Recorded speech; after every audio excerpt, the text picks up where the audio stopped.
Good. Tell me when you guys are getting close. We're ready. We're ready. I think we're Can good. I take another quick Cameras roll. Let's make sure Yeah, check it out, Todd. Todd's happy. You know what Craig said? If I look like me, forget it. He didn't really say that. He said, I don't think so. Looks great to me. Thank you. Very nice. And Mr. Weissler, we are at your disposal. All right. Well, Jeff, pleasure to meet you. Pleasure to meet you Been too. a fan forever. Adam. And congratulations on all this recent output, as it were. What's this period like for you? This must be kind of a fun period to... It's different, I'll say that, because, you know, I hadn't had a record out for quite a long time, as you may know, and like 20 years or something. Yeah. So, you know, I'm a bit slow on the uptake. So I finished both these albums just recently, and there's been a big flurry of activity, especially I've just been over in England, and that was really good fun, and I'm hoping it's going to be good over here too. Yeah. But you say 20 years or so, but you've always been busy. You're always doing something Oh, during yeah. this period of time. Well, the last 3 years I've been working on these two albums, which Yeah. is 6 days a week, you know, for 3 years. So it's a labour of love. It was just something I really wanted to do, those old songs on Long Wave. I just couldn't resist it. And I tell you what, it's been like university to me. It's made me into a much better musician, learning those songs, every single instrument on them, learning how to play all the bits. And that was so much fun in itself, but then, you know, putting all the vocals on, the harmonies, it was really a real learning treat for me. Mm-hmm. I feel much more accomplished now than I did before. That's interesting, because at this point in your career, you don't think you would need that. What is the thrill in still learning and still gaining new musical knowledge at this point? Because those old songs have got wonderful chords, absolutely astonishing words, like brilliant, and the bass parts are always fantastic to play. So it's just a treasure, you know, and a pleasure just to mess with them. Yeah. How difficult in choosing the right songs for this record? Well, it was difficult. You know, I actually made enough for two volumes, really, but you know, I thought that was a bit of a stretch, as it was musically for me.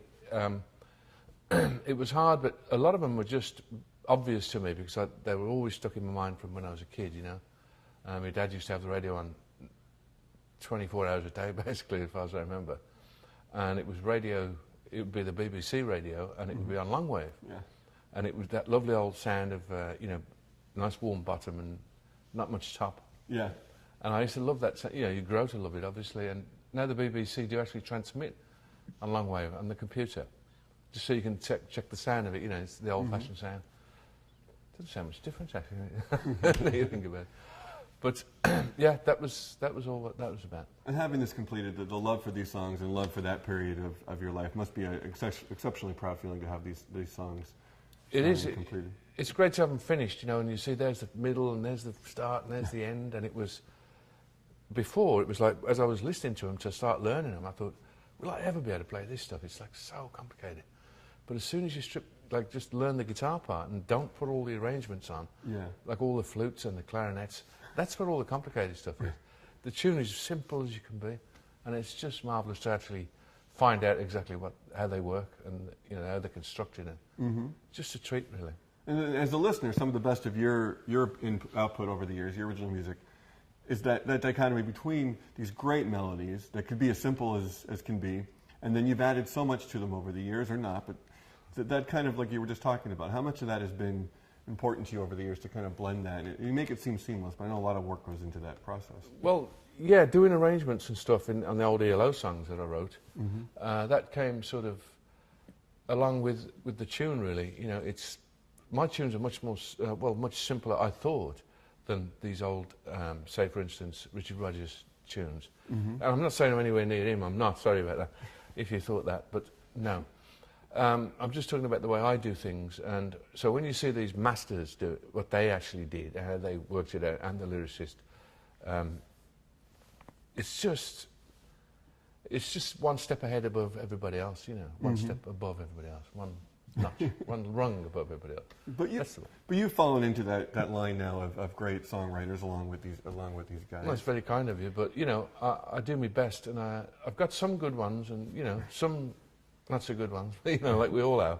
Sure. Like even they have, you know, the real old pros, you know, the brilliant guys that I'm trying to learn from. And yeah, I suppose it's just, I don't see my songs probably as anybody else sees them, you know, because they're always mine. I go, oh, I wish I got that bit a bit better, you know. Right. Which is the reason I recorded Mr. Blue Sky, the very best of. Because I used to listen to them on the radio, those old ELO songs, and go, I'm not sure. I thought it was better than that, you know, and it obviously wasn't better than that, because that's how it sounded. And I'd listen to them on the radio, you know, if I'm in driving or something, and there comes one, I think, not enough punch, not enough top, you know, it's all clouded over. And one of the reasons for that is basically the way I've actually made the records, which was a bit naughty, but I did it anyway. But it's like, I used to do one 16 track and then 24 track, but you always have to bounce down, because I used so many instruments on those records, different silly bits and good bits, but it filled up so many tracks that I would have to keep bouncing the tracks in on themselves. And so you lose a bit of quality like that, because the top end starts to go as the oxide starts to wear out, and then you can see through the bloody tape. You know, oh God, I think I've maybe overdone this one a bit, you know. Right. So it's just a matter of the technology now having caught up to your vision and your skill at this point. That's exactly it. Yeah. Now I've got 100 tracks to play with, you know, and if I can't get them on there, then pack it in. Right. And obviously, this comes from you still having love for these songs, else this wouldn't be taking place. And how much do these songs still mean to you, for you to put in the work to make these the way you want them? They mean the world to me, obviously, because they're my little pals, you know, that I've had since 40 years at least, these songs. And they mean a lot, and that is why I wasn't particularly happy in the last few years, but just listening to it like that, I wanted to make them with more clarity and more punch, and you know, just to make them feel alive a bit more. And you know, it was a hard thing to do, probably, but I knew them inside out and backwards because I wrote them, and I've been playing them on stage for years, you know, so I did. It was no trouble to play them again and just get them tighter and to sound a bit better. Yeah, so now in hearing this final album, what's that like for you as someone who's lived with these songs for 30, 40 years, some of these things? When I hear them now, I'm pleased with them, and I go, yeah, that's better. And that's what I meant the first time round. We're going to help. Is there a great need now for you to get these songs out? I'm sure you want people now to hear these. It's not just for you personally. You want people to hear. You know, obviously, as a songwriter, you always want people to hear your songs. Yeah. These songs have been around a long time, and they still get played, and which is amazing to me, because I just thought, you know, if you just get in the charts the first time you do them, you know, wow, you got to number 10, that's great. You know, you think that is all you care about, really, is that you get them out for people to hear them. And of course, if they hear them again for the next 40 years, that's great by me. Yeah. These songs mean so much to so many people. How much input have you gotten from people over the years? I know you're not always out and about doing shows, and people always want to see you play, but in terms of what you hear, in terms of the other artists and fans, it must be just a tremendous outpouring over the decades. I get a lot of compliments. Yeah, I do, actually. And most people say that my music makes them feel up, you know, it gives them a lift, which is, you know, surprising in some ways, and I'm just very glad it does, because I'd rather not bring anybody down to the ground. I'd rather lift them up, you know. Sure. But there is a melancholy to your music as well, and that yearning and that sweetness to your vocals and the songs and the melodies. And Joe, our camera guy, mentioned something like Ticket to the Moon and like The Fall Off Xanadu, like that period, these songs. That what do those songs mean to you personally, looking back at some of those kind of yearning, sadder songs in a way? Really, they've all got a tinge of that, you know, but people always look on the bright side of it, you know, as Eric Idle says, you know, always look on the bright side of life. And they somehow make them to be happy tunes, and I don't know how to answer that, really. I don't know. I don't know. But these are personal songs in a lot of ways. People may not even know the stories behind a lot of these songs, but a lot of these songs are snapshots of your life in some way.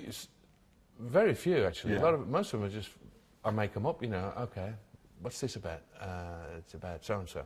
Sure. And then it's sort of a fiction thing, but then, of course, the things that happen in your life get into the songs, in certain parts of the song, or inspire it, or, you know, literally inspire it. Like Mr. Blue Sky, I was actually in Switzerland, and it was cloudy all the time.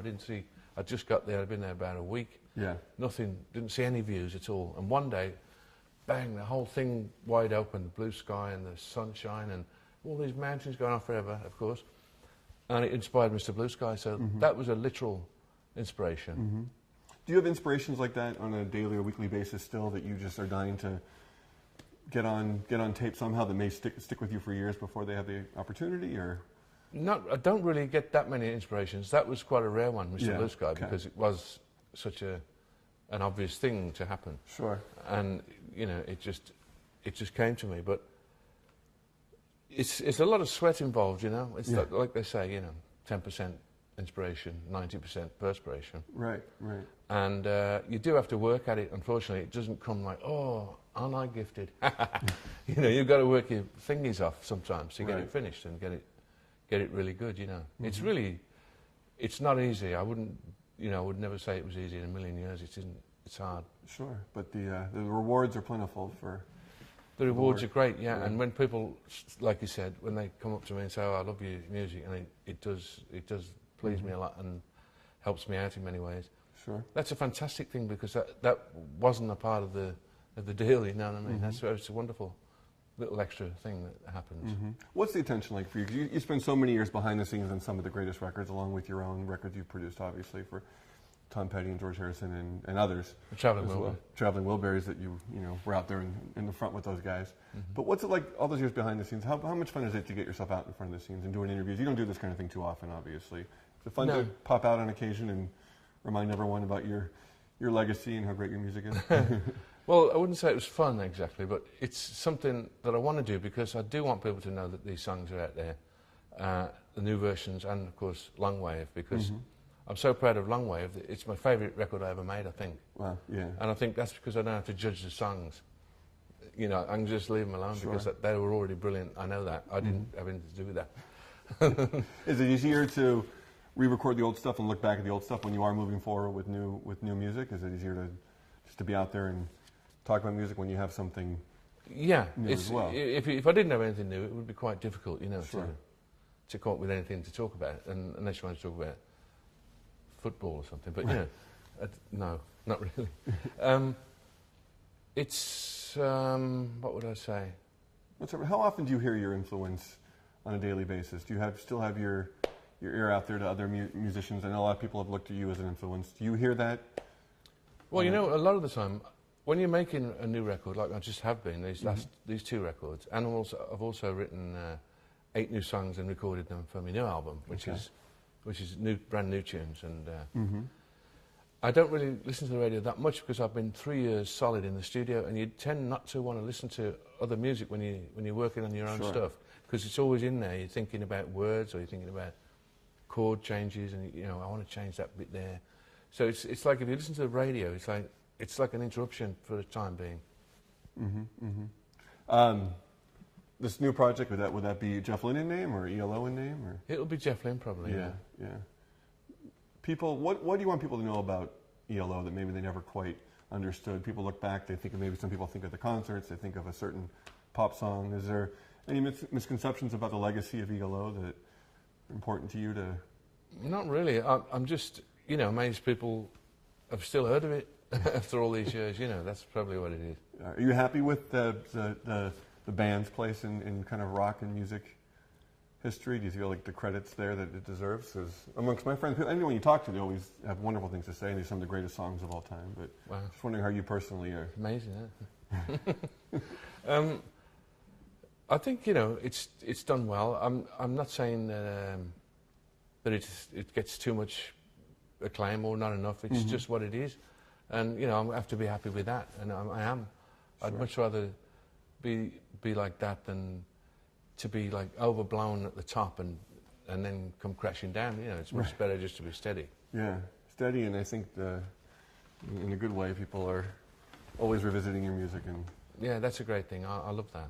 Yeah, taking something away.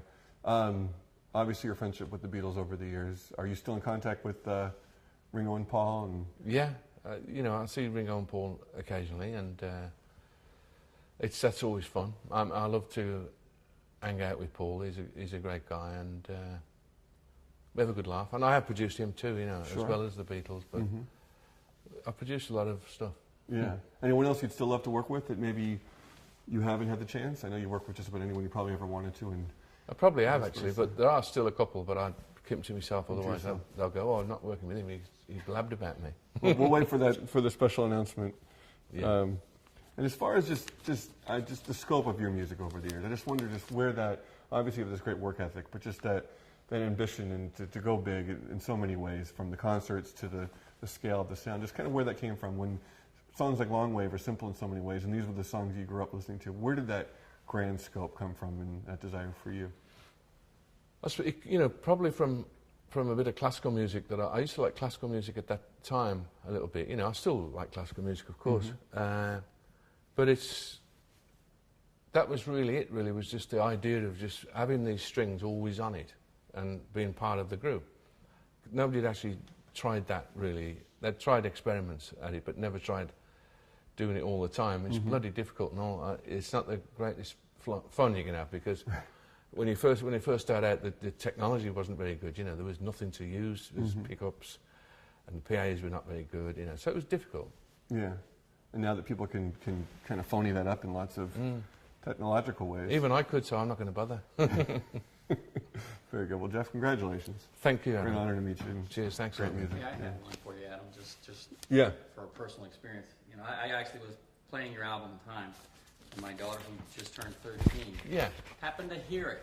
And of course, there's a generation out there that have no idea music passed beyond and exists. So she hears this, and she's enthralled. She asks who it was, and I told her ELO, Electric Light Orchestra, and it sparked an interest in her. Can you speak to the hidden potential of ELO's treasure chest being opened up in the future, and looking back on it, how it plays in a role in history of rock and roll? Can I do that? Yeah, yes, you talk to Adam too. Oh, that's really difficult, that one. Blimey, your kid's got a big question. That's a big... Just how your music is going to wind up influencing or grab interest in a generation that hasn't heard it as something different from what they hear now. Well, my music is sort of, some people know it really well, some people probably don't know it very well at all. And this is the hardest question I've ever had, I'll tell you. But it'll be timeless, and a generation from now, hopefully people will be still hopefully. listening to Well, you it's a lasted little. this long, which is, I'm amazed that it's lasted this long. And so I think it will last a bit longer, yeah.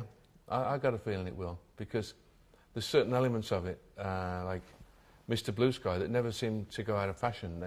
It always becomes popular. And a lot of kids, like my friends' kids and stuff, who are kind of that age, 13 and so, they've started listening to my stuff as well, and that's a great thing, because I would love them to get into it and, just listen to what it was all about. And What it is all about. Songs like Living Thing and Don't Bring Me Down that end up in films, popular films last few years. What's that like for you as an artist to see your music? It's great. You know what I love? It's really silly, but I love those little boxes at the end of the film where it says your name and the who wrote it. Right. The title and who wrote it. I've always wanted one of those. Because I've got gold discs, but I'd never had one of those things at the bottom of a film. Anyway, I got one of those. Well, I got lots of those now, so I'm looking for a new thing. I'm sure you'll come up with it. All right, Jim. Thanks a lot, Adam. Thank you.